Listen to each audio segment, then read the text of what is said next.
ओम श्री विष्णवे नमः। जय श्री कृष्ण मित्रों, राधे राधे। आज है बुद्ध पूर्णिमा, वैशाख पूर्णिमा और पीपल पूर्णिमा के नाम से भी जानी जाती है।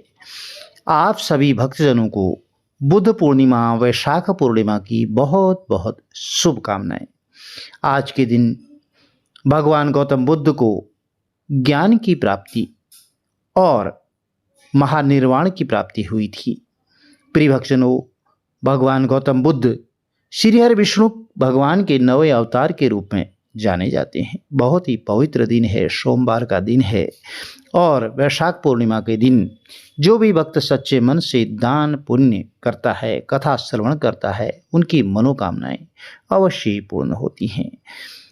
बुद्ध पूर्णिमा व्रत के बारे में कथाएं बहुत सारी प्रचलित हैं। चलिए उनमें से कुछ कथा आरंभ करते हैं। बोली श्री हरि विष्णु भगवान की जय, गणपति गजानन महाराज की जय। बुद्ध पूर्णिमा व्रत की महिमा के बारे में माता यशोदा को एक बार भगवान श्री कृष्ण ने बताया कि इस व्रत करने से इसको धन संपत्ति और संतान सुख की प्राप्ति होती है। प्रिय भक्तजनों, द्वापर युग की बात है। एक दिन यशोदा माता ने भगवान श्री कृष्ण से निवेदन किया कि वे उन्हें ऐसा व्रत बताएं जो स्त्रियों को मृत्युलोक में विधवा होने के भय से मुक्ति दिलाए और मनुष्य को समस्त मनोकामनाएं पूर्ण करने वाला हो। तो इस पर भगवान श्री कृष्ण ने उन्हें बताया कि स्त्रियों को सौभाग्य और संतान सुख प्राप्त करने के लिए 32 पूर्णिमासा का व्रत करना चाहिए। यह व्रत भगवान शिव की कृपा प्राप्त करने वाला, अचल सौभाग्य देने वाला और जीवन के कष्टों का नाश करने वाला होता है। तो माता यशोदा ने जिज्ञासा प्रकट की कि इस व्रत को मृत्युलोक में सबसे पहले किसने किया था। तब श्री कृष्ण भगवान ने बताया कि प्राचीन काल में पृथ्वी पर कातिका नाम का एक समृद्ध नगरी थी, जहाँ चंद्रहास नामक राजा राज्य करता था। वहीं एक धनेश्वर नाम का ब्राह्मण अपनी सुंदर और गुणी पत्नी रूपवती के साथ निवास करता था। उनके पास धन धान्य की कोई कमी नहीं थी, परंतु वे संतानहीन थे और यही उनके जीवन का सबसे बड़ा दुख था। तो एक दिन एक महान योगी उस नगरी में आए और सभी घरों से भिक्षा ली, सिवाय धनेश्वर के। योगी कभी भी उनके घर से भिक्षा नहीं लेता था। तो एक दिन जब धनेश्वर ने यह देखा तो उसने कारण पूछा। योगी ने उत्तर दिया कि वह संतानहीन के घर का अन्न स्वीकार नहीं करते, क्योंकि ऐसे अन्न को पतित माना जाता है। तो यह सुनकर धनेश्वर अत्यंत दुखी हुआ और योगी से संतान प्राप्ति का उपाय पूछने लगा। तो योगी ने उसे देवी चंडी की उपासना का मार्ग बताया और कहा कि वन में जाकर के व्रत और साधना करें। धनेश्वर ने यह बात अपनी पत्नी को बताई और वन में तप करने चला गया। 16 दिन की कठोर साधना के बाद देवी चंडी ने स्वप्न में दर्शन दे करके वरदान दिया कि उसे संतान की प्राप्ति होगी, लेकिन उसकी आयु केवल 16 वर्ष होगी। यदि वे दोनों पति पत्नी 32 पूर्णिमाओं का विधि पूर्वक व्रत करें और आटे के दीप बना करके भगवान भोलेनाथ का पूजन करें तो वह संतान दीर्घायु होगी। तो प्रातःकाल धनेश्वर ने एक आम के वृक्ष का सुंदर फल देखा, परंतु वह फल तोड़ नहीं पा रहा था। तब उसने श्री गणेश जी भगवान का स्मरण किया। गणेश जी की कृपा से वह फल प्राप्त करके लौट आया घर को और अपनी पत्नी रूपवती को वह फल खाने को दे दिया। स्नान और शुद्ध आचरण के बाद फल ग्रहण करने से रूपवती गर्भवती हो गई और समय पर उन्होंने एक सुंदर संतान को जन्म दिया, जिसका नाम उन्होंने देवीदास रखा। तो बालक चंद्रमा की तरह उज्जवल, बुद्धिमान और सुशील था। उसकी माता ने देवी के आदेशानुसार 32 पूर्णिमा व्रत करके और जब बालक 16 वर्ष का होने लगा तब माता पिता को उसकी आयु की चिंता सताने लगी। उन्होंने योजना की बनाई कि देवीदास को काशी विद्याध्ययन के लिए भेजा जाए और उन्होंने अपने भाई यानी कि देवीदास के मामा को साथ भेजा और संतान को काशी भेज दिया, परंतु उन्होंने किसी भी को भी उसकी अल्पायु के बारे में नहीं बताया। एक दिन वे गांव में रुके जहां एक ब्राह्मण की कन्या का विवाह होना था। कन्या ने देवीदास को देख करके उससे विवाह करने की इच्छा जताई। तो देवीदास ने अपनी अल्पायु बात बताई, लेकिन कन्या ने कहा कि उसकी गति देवीदास के साथ ही बंधी है। विवाह के पश्चात देवीदास ने पत्नी को एक अंगूठी और रुमाल देकर के एक पुष्प वाटिका बनाने को कहा और बताया कि जब उसकी मृत्यु होगी तब वाटिका के फूल मुरझा जाएंगी और जब तक वह जीवित होगा तो फिर से हरे भरे हो जाएंगे। तो काशी में पढ़ाई करते समय एक रात काल प्रेरित होकर के एक सर्प देवीदास को डसने आया, परंतु 32 पूर्णिमा व्रत के प्रभाव से वह सफल नहीं हो पाया। फिर स्वयं काल आया, प्राण हरने का प्रयास किया और जिससे देवीदास बेहोश होकर के गिर पड़ा। तभी भगवान शिव और माता पार्वती वहाँ प्रकट हुए। तो माता ने शिव जी से प्रार्थना की कि व्रत के प्रभाव और माता के पुण्य के कारण देवीदास को जीवन दान दिया जाए। तो भगवान भोलेनाथ ने उसे पुनः जीवन दान दिया। और उधर उसकी पत्नी पुष्प वाटिका को देखती रही। जब फूल नहीं मुरझाए तो वह आश्चर्य पड़ गई। बाद में जब वाटिका फिर से हरी भरी हो गई तो वह समझ में गई कि उसका पति जीवित है। और जब देवीदास काशी से वापस लौटा तो उसके ससुर जी भी उसे खोजने वाले ही थे। संयोगवश देवीदास अपने मामा और पत्नी के साथ वहाँ पहुँच गया। सभी ने उसे पहचान लिया और खुशी से उसका स्वागत किया। देवीदास अपने परिवार के साथ अपने नगर लौट आया। अब आगमन की खबर सुनकर के माता पिता अत्यंत हर्षित हुए और उन्होंने भव्य उत्सव मनाया। अंत में श्री कृष्ण यशोदा माता से कहते हैं कि धनेश्वर को संतान रत्न उसकी दीर्घायु और कुल की रक्षा केवल 32 पूर्णिमा व्रत से ही संभव हो पाई। तो जो भी मनुष्य श्रद्धा से इस व्रत को करता है वह जन्म जन्म के पापों से मुक्त होकर के सुख समृद्धि और सौभाग्य को प्राप्त करता है। तो प्रिय भक्तजनों, आज से आप 32 पूर्णिमासी का व्रत भी आरंभ कर सकते हैं। उसके बाद भगवान गौतम बुद्ध की कथा है और आज जो है सत्यनारायण भगवान की कथा भी जरूर श्रवण करनी चाहिए। बुद्ध पूर्णिमा के दिन और भगवान बुद्ध को ज्ञान की प्राप्ति हुई थी। चलिए कथा आरंभ करते हैं। एक समय कपिल वस्तु के राजकुमार सिद्धार्थ बुद्धत्व की खोज में भटक रहे थे। तो एक बार तो उन्हें लगा कि सत्य और ज्ञान की खोज में उनका ग्रह त्यागना बहुत ही बेकार चला गया। उनकी हिम्मत टूटने लगी।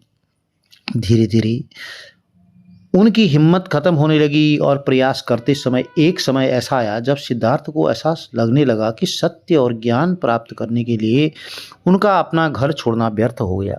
मान्यताओं के अनुसार उस समय एक छोटी सी गिलहरी एक सीख ने सिद्धार्थ को गौतम बुद्ध बनने में मदद की।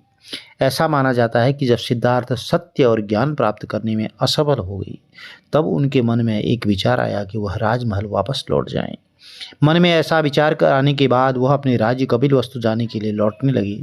रास्ते में चलते चलते उन्हें बहुत प्यास लगी। उन्होंने एक झील को देखा और अपनी प्यास बुझाने के लिए उस झील के नज़दीक गए।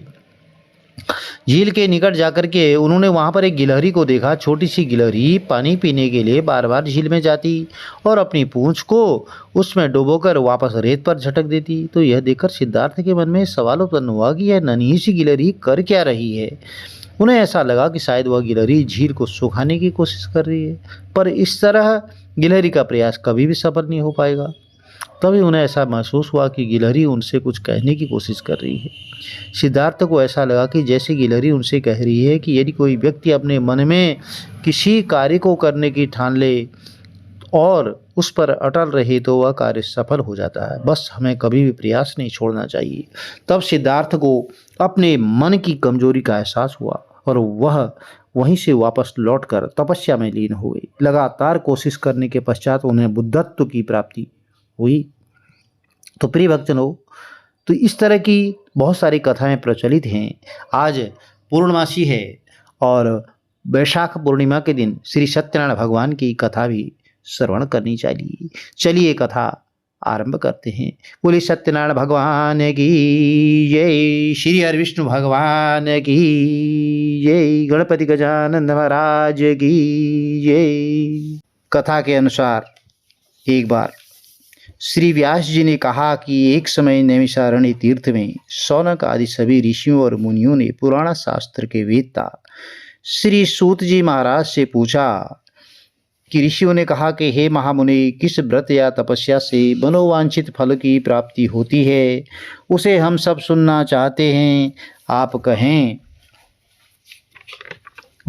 तो सूत जी बोले, इसी प्रकार देव ऋषि नारद जी के द्वारा भी पूछे जाने पर भगवान कमलापति ने उनसे जैसा कहा था उसे कह रहा हूँ, आप लोग ध्यानपूर्वक सुने। एक समय योगी नारद जी लोगों के कल्याण की कामना से विविध लोकों में भ्रमण करते हुए मृत्यु लोक में आए और वहां उन्होंने अपने कर्म फल के अनुसार नाना योनियों में उत्पन्न सभी प्राणियों को अनेक प्रकार के क्लेश, दुख, कष्ट भोगते हुए देखा और किस छोटे से उपाय को करने से इनका दुखों का सुनिश्चित रूप से नाश हो सकता है, ऐसा मन में विचार करके वह श्री हरि विष्णु लोक को गए। अब वहाँ उन्होंने 4 भुजाओं वाले शंख, चक्र, गदा, पद्म और वनमाला से विभूषित शुक्ल वर्ण भगवान नारायण का दर्शन कर उन देवादिदेव की वह स्तुति करने लगी। नारद जी बोले, हे वाणी और मन से परे स्वरूप वाले, अनंत शक्ति संपन्न, आदि मध्य और अंत से रहित, निर्गुण और सकल कल्याणमय गुणगणों से संपन्न, सृष्टि के कारणभूत और भक्तों की पीड़ा नष्ट करने वाले हे परमात्मा, आपको नमस्कार है। स्तुति सुनने के बाद भगवान श्री हरि विष्णु ने नारद जी से कहा कि हे भगवान, हे महाभाग, आप किस प्रयोजन से यहाँ आए हैं? आपके मन में क्या है, कहिए, वह सब कुछ मैं आपको बताऊंगा। तो नारद जी बोले कि भगवान, मृत्युलोक में अपने पाप कर्मों के द्वारा विभिन्न योनियों उत्पन्न सभी लोग बहुत प्रकार के क्लेशों से दुखी हो रहे हैं। हे नाथ, किस छोटे किसी उपाय को करने से उनके कष्टों का निवारण हो सकेगा? यदि आपकी मेरे ऊपर कृपा हो तो वह सब मैं सुनना चाहता हूँ, उसे बताएं। तो भगवान ने कहा कि हे वत्स, संसार के ऊपर अनुग्रह करने की इच्छा से आपने बहुत ही अच्छी बात सोची। जिस व्रत के करने से प्राणी मोह से मुक्त हो जाता है, उसे आपको बताता हूँ, सुने। हे वत्स, स्वर्ग और मृत्युलोक में दुर्लभ भगवान सत्यनारायण का एक महान पुण्यप्रद व्रत है। आपके स्नेह के कारण इस समय मैं उसे कह रहा हूँ। अच्छी प्रकार विधि विधान से भगवान सत्यनारायण का व्रत करके मनुष्य शीघ्र ही सुख प्राप्त करके परलोक में मोक्ष को प्राप्त कर सकता है। तो भगवान की ऐसी वाणी सुनकर के नारद मुनि ने कहा कि नारद जी बोले कि हे प्रभु, इस व्रत को करने का फल क्या है, इसका विधान क्या है, इस व्रत को किस किसने किया और इसे कब धारण करना चाहिए, यह सब विस्तार पूर्वक बताएं। तो श्री भगवान ने कहा, यह सत्यनारायण का व्रत दुख शोक आदि का शमन करने वाला, धन धान्य की वृद्धि करने वाला, सौभाग्य और संतान देने वाला, सर्वत्र विजय प्रदान करने वाला है। जिस किसी भी दिन भक्ति और श्रद्धा से समन्वित होकर के मनुष्य ब्राह्मणों और बंधु बांधवों के साथ धर्म में तत्पर होकर के सायंकाल भगवान सत्यनारायण की पूजा करे, नैवेद्य के रूप में उत्तम कोटि के भोजनीय पदार्थ को सवाया मात्रा में भक्तिपूर्वक अर्पित कर चाहिए। केले का फल है, घी, दूध और गेहूं का चूर्ण या गेहूं चूर्ण के अभाव में साठी चावल का चूर्ण, शक्कर या गुड़, यह सब भक्ष्य सामग्री सवाया मात्रा में एकत्रित करके भगवान को निवेदित करनी चाहिए। उसके बाद बंधु बांधवों के साथ श्री सत्यनारायण भगवान की कथा सुन करके ब्राह्मण को यथाशक्ति दक्षिणा देनी चाहिए। तदंतर बंधु बांधवों के साथ ब्राह्मणों को भोजन कराना चाहिए और भक्तिपूर्वक प्रसाद ग्रहण करके नृत्य गीत आदि का आयोजन करना चाहिए। तदंतर भगवान सत्यनारायण का स्मरण करते हुए अपने अपने घर को जाना चाहिए। ऐसा आप करने से मनुष्यों की अभिलाषा अवश्य ही पूर्ण होती है और विशेष रूप से कलयुग में पृथ्वी लोक में यह सबसे छोटा सा उपाय है। इस तरह श्री स्कंद पुराण के अंतर्गत रेवा खंड में प्रथम अध्याय श्री सत्यनारायण भगवान की कथा का पूर्ण हुआ। बोले श्री सत्यनारायण भगवान की जय। बोले बांके बिहारी लाल की जय। बोले श्री वृंदावन धाम की जय। अब दूसरे अध्याय की कथा श्रवण करते हैं। तो श्री सूत जी बोले, हे द्विजो, अब मैं पुनः पूर्व काल में जिसने सत्यनारायण भगवान के व्रत को किया था उसे भली भांति विस्तार से कहूँगा। रमणीय काशी नामक नगर में कोई अत्यंत निर्धन ब्राह्मण रहता था। भूख और प्यास से व्याकुल होकर के वह प्रतिदिन पृथ्वी पर भटकता रहता था। ब्राह्मण प्रिय भगवान ने उस दुखी ब्राह्मण को देख करके वृद्ध ब्राह्मण का रूप धारण करके उस द्विज से आदरपूर्वक पूछा कि हे विप्र, प्रतिदिन तुम अत्यंत दुखी होकर के किस लिए पृथ्वी पर भ्रमण करते हो? हे द्विजश्रेष्ठ, यह सब बतलाओ, मैं सुनना चाहता हूँ। तो ब्राह्मण बोला, प्रभु, मैं अत्यंत दरिद्र ब्राह्मण हूँ और भिक्षा के लिए पृथ्वी पर घुमा करता हूँ। यदि मेरी इस दरिद्रता को दूर करने का कोई उपाय आप जानते हो तो कृपा पूर्वक बतलाएं।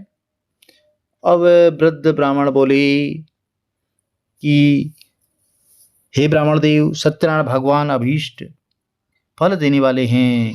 वह जो है तुम उनका व्रत करो, पूजन करो, जिसे करने से मनुष्य सभी दुखों से मुक्त हो जाता है। और व्रत के विधान को भी ब्राह्मण से यत्नपूर्वक कहकर वृद्ध ब्राह्मण रूपधारी भगवान सत्यनारायण वहीं पर अंतर्ध्यान हो गए। तो वृद्ध ब्राह्मण ने जैसा कहा है उस व्रत को अच्छी प्रकार से वैसे ही करूँगा, यह सोचते हुए उस ब्राह्मण को रात में नींद नहीं आई। अब व्रत को अच्छी तरह से वैसे ही करूँगा जैसा उन्होंने बोला, और तदनंतर प्रातःकाल उठ कर के सत्यनारायण का व्रत करूँगा, ऐसा संकल्प कर लिया उसने, और वह ब्राह्मण भिक्षा के लिए चल दिया। उस दिन ब्राह्मण को भिक्षा में बहुत सारा धन प्राप्त हुआ, और उसी धन से उसने बंधु बांधवों के साथ भगवान सत्यनारायण का व्रत किया, और इस व्रत के प्रभाव से वह श्रेष्ठ ब्राह्मण सभी दुखों से मुक्त होकर के समस्त संपत्तियों से संपन्न हो गया। अब उस दिन से लेकर के प्रत्येक महीने उसने यह व्रत किया। इस प्रकार भगवान सत्यनारायण के इस व्रत को करके वह श्रेष्ठ ब्राह्मण सभी पापों से मुक्त हो गया। उसने दुर्लभ मोक्षपद को प्राप्त किया। तो हे विप्र, पृथ्वी पर जब भी मनुष्य श्री सत्यनारायण भगवान का व्रत करेगा, उसी समय उसके समस्त दुख नष्ट हो जाएंगे। तो हे ब्राह्मणों, इस प्रकार भगवान नारायण ने महात्मा नारद जी से जो कुछ कहा, मैंने वह सब आप लोगों से कह दिया। आगे अब और क्या कहूँ। तो ऋषि बोले, हे मुनि, इस पृथ्वी पर उस ब्राह्मण से सुने हुए इस व्रत को किसने किया, हम वह सब सुनना चाहते हैं। उस व्रत पर हमारी बड़ी श्रद्धा हो रही है। तो श्री सूत जी बोले, मुनियो, पृथ्वी पर जिसने यह व्रत किया उसे आप लोग ध्यान पूर्वक सुने। एक बार वह द्विश्रेष्ठ अपनी धन संपत्ति के अनुसार बंधु बांधव और परिवारजनों के साथ व्रत करने के लिए उद्यत हुआ। इसी बीच एक लकड़हारा जो लकड़ी काट करके बेचता था वहां आया, और लकड़ी बाहर रख करके ब्राह्मण के घर गया। अब प्यास से व्याकुल वह उस ब्राह्मण को व्रत करता हुआ देख प्रणाम करके उससे बोला, प्रभु, आप यह क्या कर रहे हैं? इसके करने से किस प्रकार के फल की प्राप्ति होती है, विस्तार पूर्वक मुझसे कहें। तो विप्र ने कहा, यह सत्यनारायण का व्रत है जो सभी मनोरथों को सिद्ध करने वाला है, प्रदान करने वाला है। उसी के प्रभाव से मुझे यह सम्मान धन धन्यवादी प्राप्त हुआ है। जल पीकर प्रसाद ग्रहण करके वह नगर चला गया। सत्यनारायण भगवान के लिए मन से ऐसा सोचने लगा कि आज लकड़ी बेचने से जो धन प्राप्त होगा, उसी धन से मैं भगवान सत्यनारायण का श्रेष्ठ व्रत करूंगा। और इस प्रकार मन से चिंतन करता हुआ लकड़ी को मस्तक पर रखकर उस सुंदर नगमहल में गया जहां धन संपन्न लोग रहते थे। उस दिन उसने लकड़ी का दुगुना मूल्य प्राप्त किया, और उसके बाद वह प्रसन्न हृदय होकर के पके हुए केले का फल, चीनी, घी, दूध और गेहूं का चूर्ण सवाया मात्रा में अपने घर ले आया। तत्पश्चात उसने अपने बंधु बांधवों को बुला करके विधि विधान से भगवान सत्यनारायण का व्रत किया, और उस व्रत के प्रभाव से वह धन पुत्र से संपन्न हो गया, और इस लोक में अनेक सुख भोग करके वह अंत में सत्यपुर वैकुंठ लोक को चला गया। श्री हरि विष्णु भगवान की जय। बोले बांके बिहारी लाल की जय। बोले श्री वृंदावन धाम की जय। प्रिय भक्तों, तीसरा अध्याय आरंभ होता है। तीसरे अध्याय की कथा में राजा उल्कामुख, साधु वणिक और लीलावती की कथा है। चलिए आरंभ करते हैं। तो श्री सूत जी बोले, श्रेष्ठ मुनियों, अब मैं पुनः आगे की कथा कहूँगा, आप लोग सुने। प्राचीन काल में उल्कामुख नामक एक राजा था। वह जितेंद्रिय, सत्यवादी और अत्यंत बुद्धिमान था। वह विद्वान राजा प्रतिदिन देवालय जाता और ब्राह्मणों को धन देकर के संतुष्ट करता था। कमल के समान उनके मुख वाली उनकी धर्मपत्नी शिष्टाचार युक्त, विनय और सौंदर्य आदि गुणों से संपन्न पति परायणा थी। राजा एक दिन अपनी धर्मपत्नी के साथ भद्रशिला नदी के तट पर स्थित श्री सत्यनारायण भगवान का व्रत कर रहा था। उसी समय व्यापार के लिए अनेकों प्रकार की पुष्कल धनराशि से संपन्न एक वणिक वहां आया। अब भद्रशिला नदी के तट पर नाव को स्थापित करके वह राजा के समीप गया, और राजा को उस व्रत में दीक्षित दे करके विनय पूर्वक पूछने लगा कि हे साधु महाराज, हे राजन, आप भक्ति युक्त चित्त से क्या कर रहे हैं, कृपया वह सब बताएं, इस समय मैं सुनना चाहता हूँ। तो राजा बोले, साधु, पुत्र आदि की प्राप्ति की कामना के लिए मैं अपने बंधु बांधवों के साथ अतुल तेज संपन्न भगवान श्री हरि विष्णु का व्रत और पूजन कर रहा हूँ। राजा की बात सुनकर के साधु ने आदर पूर्वक कहा कि हे राजन, इस विषय में आप मुझे सब बताएं। आपके कथन के अनुसार मैं भी व्रत और पूजन करूँगा। मेरे को भी संतान नहीं है, इससे अवश्य संतान प्राप्त होगी। ऐसा विचार करके वह नगर से निवृत्त होकर के, व्यापार से निवृत्त होकर के अपने घर गया। उसने अपनी भार्या से संतति प्रदान करने वाले इस व्रत को विस्तार पूर्वक बताया, और बोला कि जब मुझे संतान की प्राप्ति होगी तब मैं इस व्रत को अवश्य करूंगा। इस प्रकार उस साधु ने अपनी पत्नी को जो है लीलावती से कहा। अब एक दिन उसकी पत्नी लीलावती सती साध्वी भार्या पति के साथ जो है आनंद चित्त से ऋतुकालीन धर्माचरण में प्रवृत्त हुई और भगवान सत्यनारायण की कृपा से उसकी भार्या गर्भिणी हुई।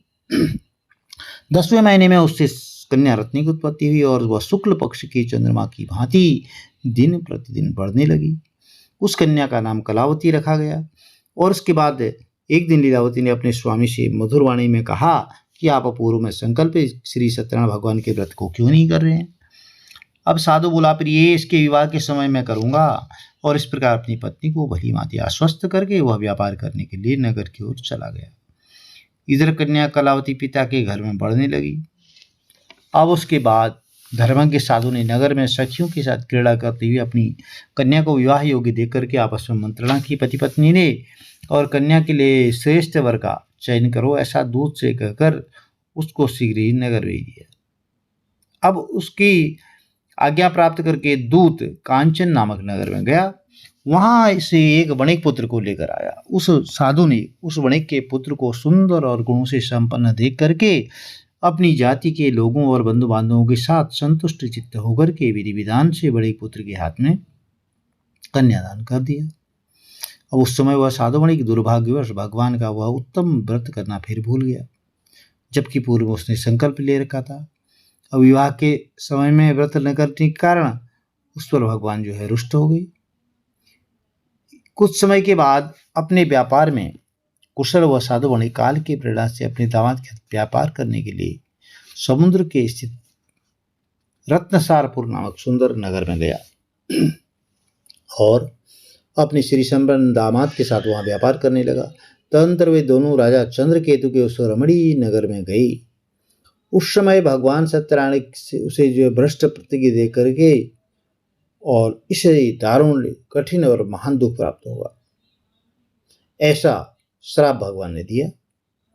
अब एक दिन एक चोर राजा चंद्रकेतु के धन को चुराकर वहीं आ गया जहां दोनों बनिया का डेरा था।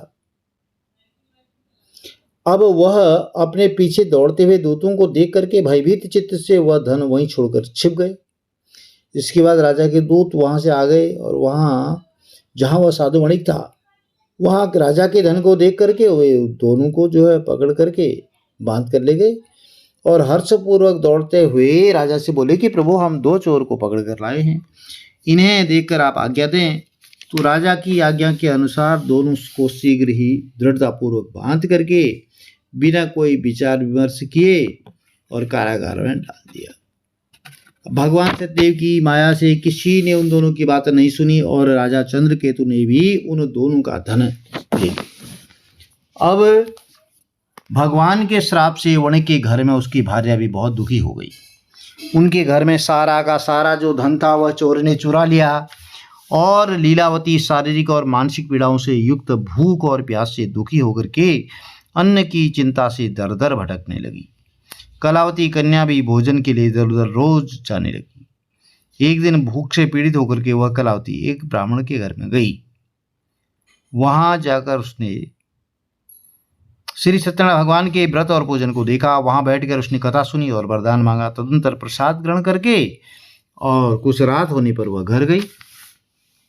अब माता लीलावती ने कलावती से कन्या से पूछा कि पुत्री, रात में तू कहाँ रुक गई थी? तुम्हारे मन में क्या है?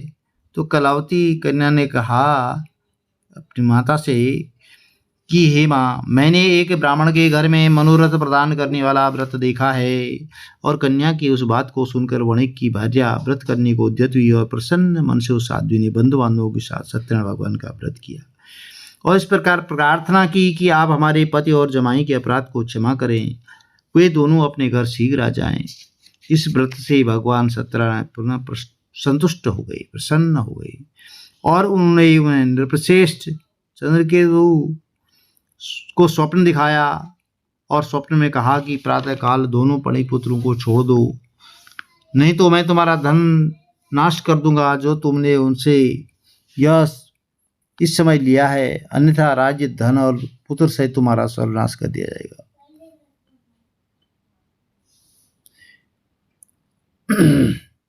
तो राजा से स्वप्न में ऐसा कहकर भगवान सत्यनारायण अंतर्ध्यान हो गए। इसके अनंतर प्रातःकाल राजा ने अपने सभासदों के साथ सभा के मध्य बैठ करके अपना स्वप्न जो है लोगों को बताया और कहा, दोनों बंदी वणिक पुत्रों को शीघ्र ही मुक्त कर दो। तो राजा की ऐसी बात सुन करके वे राजपुरुष दोनों महाजनों को बंधन मुक्त करके राजा के सामने ला करके और विनयपूर्वक बोले, महाराज, बेड़ी बंधन से मुक्त करके दोनों बड़े पुत्र लाए गए हैं। तो दोनों महाजन वणिकपुत्र नृपश्रेष्ठ चंद्रकेतु को प्रणाम करके अपने पूर्व वृत्तांत का स्मरण करते हुए भय विह्वल हो गए और कुछ बोल न सके। तो राजा ने बड़े पुत्र को देखकर आदरपूर्वक कहा, यदि लोगों को प्रारब्धवश यह महान दुख हुआ प्राप्त हुआ आप लोगों को, और इस समय अब कोई भय नहीं है, ऐसा कहकर उनकी बेड़ी खुलवा दी, उनके दाढ़ी बाल छोड़ करवा दिया, बाल बड़े बड़े थे वो भी कटवा दिए। तो राजा ने नए कपड़े अलंकार आदि दे करके उन दोनों को जो है संतुष्ट किया, सामने बुला करके वाणी द्वारा अत्यधिक अभिनंदित किया। पहले जो धन लिया था उसे दोगुना करके दिया। तदंतर राजा ने पुनः उनसे कहा कि साधो, अब आप अपने घर को जाएं, राजा को प्रणाम करके आपकी कृपा से हम जा रहे हैं। ऐसा कहकर उन दोनों महावैश्यों ने अपने घर को प्रस्थान किया। बोले श्री विष्णु भगवान की जय। अब चौथे अध्याय की कथा श्रवण करते हैं। श्री सूत जी बोले कि साधु मंगलाचरण कर और ब्राह्मणों को धन दे करके अपने नगर के लिए चल पड़ा। साधु के कुछ दूर जाने पर भगवान सत्यनारायण की उसकी परीक्षा लेने की जिज्ञासा हुई। तो भगवान वहाँ प्रकट हो गई। तो साधु बोला कि तुम्हारी नाव में क्या भरा है। तब धन के मद में चूर दोनों महाजनों की अवहेलना हुई और हंसते हुए बोले, अवहेलना करते हुए, कि दंडिन क्यों पूछ रहे हो, क्या कुछ धन लेने की इच्छा है क्या तुम्हारी? हमारी नाव में तो लता और पत्ती आदि भरे पड़े हैं। ऐसी निष्ठुर वाणी सुनकर के भगवान जो है अंतर्ध्यान हो गए। बोल दिया तुम्हारी बात सच हो जाए। और ऐसा कहकर दंडी सन्यासी का रूप धारण किए भगवान कुछ दूर जाकर के बैठ गए। अब दंडी के चले जाने पर नित्य क्रिया करने के बाद उतराई हुई नाव को देखा। तो नाव को देख करके साधु वणिक अत्यंत आश्चर्य में पड़ गया और नाव में लता और घास फूस भरी पड़ी थी। नाव ऊपर की ओर उतर आ रही थी। अब वो साधु वणिक आश्चर्य में पड़ गया। नाव में लता और पत्ते देख करके वो मूर्छित होकर पृथ्वी पर गिर पड़ा। सचेत होने पर वणिक पुत्र चिंतित हो गया और तब उसने दामाद से इस प्रकार कहा कि आप शोक क्यों करते हैं? जरूर दंडी ने हमको श्राप दिया है। इस स्थिति में चाहें तो वही सब कुछ कर सकते हैं, इसमें कोई संशय नहीं है। इसलिए उन्हीं की शरण में हमको जाना चाहिए, वही मन की इच्छा पूर्ण होगी। तो दामाद की बात सुनकर वह साधु वणिक और उनके पास गया और वहाँ दंडी को देख करके उसने भक्तिपूर्वक उन्हें प्रणाम किया और आदरपूर्वक कहने लगा कि आपके सन्मुख मैंने जो कुछ कहा है वो अपराध स्वरूप कहा है, गलती से किया है, आप मेरे उस अपराध को क्षमा करें। ऐसा कहकर बार बार प्रणाम करते हुए महान शोक से आकुल हो गया। और दंडी ने उसे रोता हुआ देखकर कहा, रे मूर्ख, रो मत, तुम मेरी बात सुनो। मेरी पूजा करने से उदासीन होने के कारण और मेरी आज्ञा से तुमने बारंबार दुख प्राप्त किया है। और भगवान की ऐसी वाणी सुनकर के वह उनकी स्तुति करने लगा। तो साधु ने कहा कि हे प्रभु, यह आश्चर्य की बात है कि आपकी माया से मोहित होने के कारण ब्रह्मा आदि देवता भी आपके गुणों और रूप को यथावत रूप से नहीं जान पाते। फिर मैं मूर्ख आपकी माया से मोहित होने के कारण कैसे जान सकता हूँ? आप अप्रसन्न हो, मैं अपनी धन संपत्ति के अनुसार आपकी पूजा करूँगा। मैं आपकी शरण में आया हूँ। मेरा जो धन आपने पहले ले रखा है उसको भी वापस दे दें। और भक्ति युक्त वाणी सुनकर के भगवान जनार्दन संतुष्ट हो गए।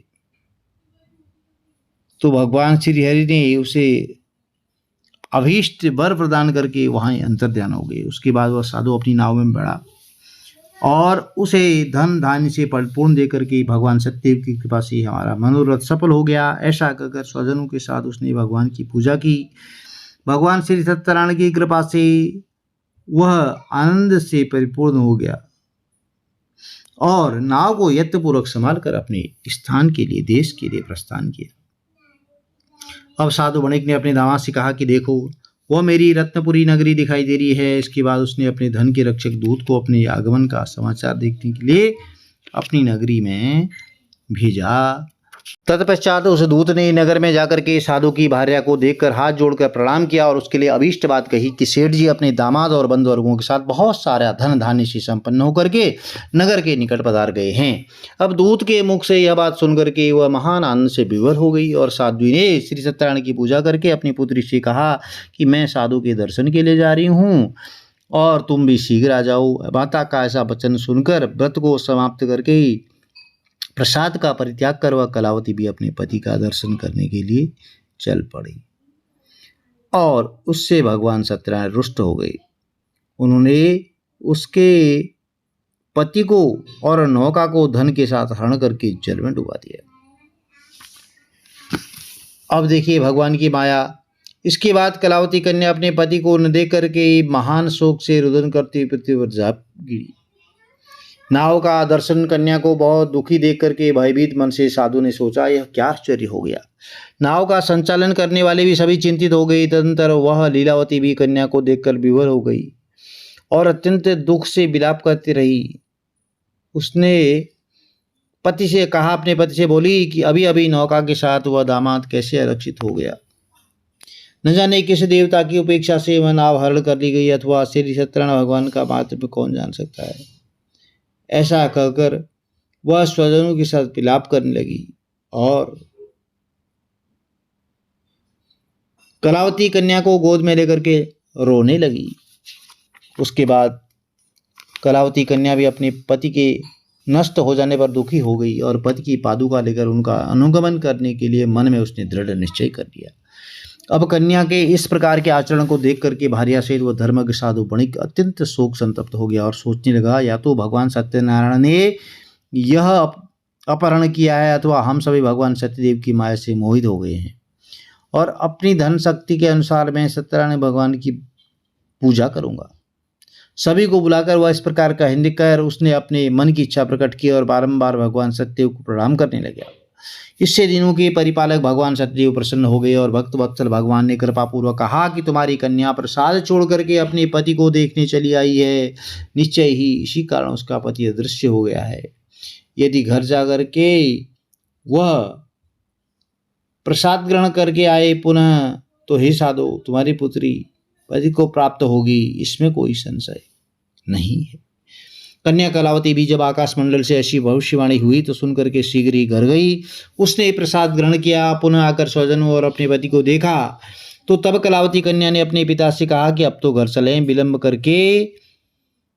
क्यों कर रहे हैं। कन्या की बात सुनकर वणिक पुत्र संतुष्ट हो गया और जो है कन्या अपने पिता से कहा, कन्या ने कि अब तो घर चलें, विलंब क्यों कर रहे हैं। इसकी बात सुनकर वह खुश हो गया। विधि विधान से भगवान सत्यनारायण का व्रत करें और बंधु बांधवों के साथ अपने भोजन आदि करें। तदनंतर पूर्णिमा और संक्रांति पर्व पर सत्यनारायण भगवान का पूजन करते हुए इस लोक में वह सुख भोग करके अंत में वह सत्यपुर वैकुंठ लोक को चला गया। बोलिए श्री हरि विष्णु भगवान की जय। अब 5वें अध्याय की कथा श्रवण करते हैं। तो श्री सूत जी बोले, श्रेष्ठ मुनियो, अब इसके बाद में दूसरी कथा कहूँगा, आप लोग सुने। अपनी प्रजा का पालन करने में तत्पर तुंगध्वज नामक एक राजा थे। उसने सत्यदेव के प्रसाद का त्याग करके दुख प्राप्त किया और एक बार वह वन में जाकर के बहुत से पशुओं को मारकर बट वृक्ष के नीचे आया। वहां उसने देखा कि ग्वाले जो थे बंधु बांधवों के साथ संतुष्ट होकर के भक्तिपूर्वक भगवान सत्यदेव की पूजा कर रहे हैं और यह देख करके भी अहंकारवश न तो वह वहां गया और उसने ना ही भगवान सत्यदेव को प्रणाम किया। इसके बाद पूर्व जन्म के अनंतर सभी गोपगण भगवान का प्रसाद राजा के समीप रखकर वहां से लौट आई। इच्छा अनुसार इन सभी ने भगवान का प्रसाद ग्रहण किया और इधर राजा को प्रसाद का त्याग करने से बहुत दुख हुआ। अब भगवान संपूर्ण धन धान्य उसका और सभी सौपुत्र नष्ट कर दिए। अब राजा ने मन में यह निश्चय किया कि अवश्य भगवान सत्यनारायण ने हमारा नाश कर दिया है, इसलिए मुझे वहां जाना चाहिए। तो वहाँ सत्यनारायण भगवान का पूजन हो रहा था। ऐसा उन्होंने निश्चय करके राजा गोपगणों के समीप गया और उसने गोपगणों के साथ भक्ति श्रद्धा से युक्त होकर के विधि पूर्वक भगवान सत्यदेव की पूजा की।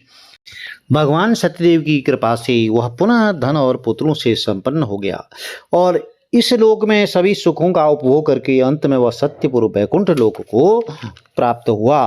तो श्री सूत जी कहते हैं, जो व्यक्ति इस परम दुर्लभ श्री सत्यनारायण भगवान के व्रत को करता है, पुण्यमयी फलप्रदायिनी भगवान की कथा को भक्ति युक्त होकर के सुनता है, उसे भगवान सत्यनारायण की कृपा से धन धान्य आदि की प्राप्ति होती है। दरिद्र भी धनवान हो जाता है, बंधन में पड़ा हुआ बंधन से मुक्त हो जाता है, डरा हुआ व्यक्ति भय से मुक्त हो जाता है और यह सत्य बात है, इसमें कोई संशय नहीं है। वह सभी इच्छित फलों को भोग करके अंत में सत्यपुर वैकुंठ लोक हो जाता है। तो हे ब्राह्मणों, इस प्रकार मैंने आप लोगों से भगवान सत्यनारायण के व्रत को कहा, जिसको करके मनुष्य सभी दुखों से मुक्त हो जाता है। कलयुग में तो भगवान सत्यदेव की पूजा विशेष फल प्रदान करने वाली है। भगवान श्री हरि विष्णु को ही कुछ लोग काल, कुछ लोग सत्य, कोई ईश्वर, कोई सत्यदेव, दूसरे लोग सत्यनारायण नाम से कहेंगे और अनेक रूप धारण करके भगवान सत्यनारायण सभी का मनोरथ सिद्ध करते हैं। कलयुग में सनातन भगवान विष्णु ही सत्यव्रत रूप धारण करके सभी का मनोरथ पूर्ण करने वाले होंगे। तो हे श्रेष्ठ मुनियों, जो व्यक्ति नित्य भगवान सत्यनारायण की इस व्रत कथा को पढ़ता है, सुनता है, भगवान सत्यनारायण की कृपा से उसके सभी पाप नष्ट हो जाते हैं। हे मुनीश्वरों, पूर्व काल में जिन लोगों ने भगवान सत्यनारायण का व्रत किया था, उनके अगले जन्म का वृतांत मैं कहता हूँ, आप लोग सुने। महान प्रज्ञा संपन्न सतानंद नाम का जो ब्राह्मण था, सत्यनारायण भगवान के व्रत के प्रभाव से दूसरे जन्म में सुदामा नामक ब्राह्मण हुए और उस जन्म में भगवान श्री कृष्ण का ध्यान करके उन्होंने मोक्ष को प्राप्त किया। जो लकड़हारा भील था, गेहूं का राजा हुआ और अगले जन्म में उसने भगवान श्री राम की सेवा करके मोक्ष को प्राप्त किया। और उल्कामुख महाराज दूसरे जन्म में राजा दशरथ हुए, जिन्होंने श्री रंगनाथ की पूजा करके अंत में वैकुंठ धाम प्राप्त किया। और इसी प्रकार धार्मिक और सत्यव्रती साधु पिछले जन्म के सत्यव्रत के प्रभाव से दूसरे जन्म में मोर ध्वज नाम का राजा हुआ। उसने आरे से चीर करके अपने पुत्र की आदिदेव भगवान श्री हरि विष्णु को समर्पित करके मोक्ष प्राप्त किया। महाराज तुंगध्वज जन्मांतर में स्वयंभू मन हुए और भगवत संबंधी संपूर्ण कार्यों का अनुष्ठान करके श्री सत्यपुर वैकुंठ लोक को प्राप्त हुए। जो गोपगण थे, वे सब जन्मांतर में ब्रजमंडल में निवास करने वाले ग्वाले हुए और सभी राक्षसों का संहार करके उन्होंने भी भगवान का शाश्वत धाम को लोक प्राप्त किया। बोली श्री हरि विष्णु भगवान की जय। प्रियभक्तजनों, यह सत्यनारायण भगवान की व्रत कथा थी और कथा के बाद आरती जरूर करनी चाहिए और आपके पास समय है तो आप हवन भी कर सकते हैं। चलिए आरती आरंभ करते हैं। लक्ष्मी नारायण भगवान की। ओम जय लक्ष्मी रमणा स्वामी श्री लक्ष्मी रमणा सत्यनारायण स्वामी जनपातक हरणा। ओम जय लक्ष्मी रमणा रत्न जडित सिंहासन अद्भुत छविराजे स्वामी अद्भुत छविराजे नारद करद निराजन घंटा ध्वनि बाजे। ओम जय लक्ष्मी रमणा प्रकट भय कलि कारण द्विज को दरस दियो स्वामी द्विज को दरस दियो बूढ़ो ब्राह्मण बन कर कंचन महल कियो। ओम जय लक्ष्मी रमणा दुर्बल भील कठारो जिन पर कृपा करी स्वामी जिन पर कृपा करी चंद्रचूड़ एक राजा जिनकी विपति हरी। ओम जय लक्ष्मी रमणा वैश्य मनोरथ पायो श्रद्धा तजदीनी स्वामी श्रद्धा तजदीनी सुफल भोग्यों प्रभु जी फिरे स्तुति कीनी। ओम जय लक्ष्मी रमणा भाव भक्ति के कारण छिन छिन रूप धर्यो स्वामी छिन छिन रूप धर्यो श्रद्धा धारण कीनी तिनको काज सरियो। ओम जय लक्ष्मी रमणा ग्वाल बाल संग राजा वन में भक्ति करी स्वामी वन में भक्ति करी मनवांछित फल दीनो दीन दयालु हरि। ओम जय लक्ष्मी रमणा चढ़त प्रसाद सवायो। कदली फल मेवा स्वामी कदली फल मेवा। धूप दीप तुलसी से राजी सत्य देवा। ओम जय लक्ष्मी रमणा। सत्यनारायण जी की आरती जो कोई नर गावे। स्वामी प्रेम सहित गावे। कहत शिवानंद स्वामी मन भजत हरिहर स्वामी मन वांछित फल पावे। ओम जय लक्ष्मी रमणा जय लक्ष्मी रमणा स्वामी श्री लक्ष्मी रमणा। सत्यनारायण स्वामी सत्यनारायण स्वामी जनपातक हरणा। ओम जय लक्ष्मी रमणा। इस तरह का कपूर से आरती समर्पित करने के बाद आरती शीतलीकरण करें। आरती घुमाने के बाद जल नीचे छोड़ दें और भगवान की स्तुति प्रार्थना करके भगवान को नैवेद्य अर्पित करें और प्रसाद सब में वितरित करें। जयकारा लगाएं। भगवान श्री हरि आपकी अवश्य मनोकामनाएं पूर्ण करेंगे। जय श्री कृष्ण। राधे राधे।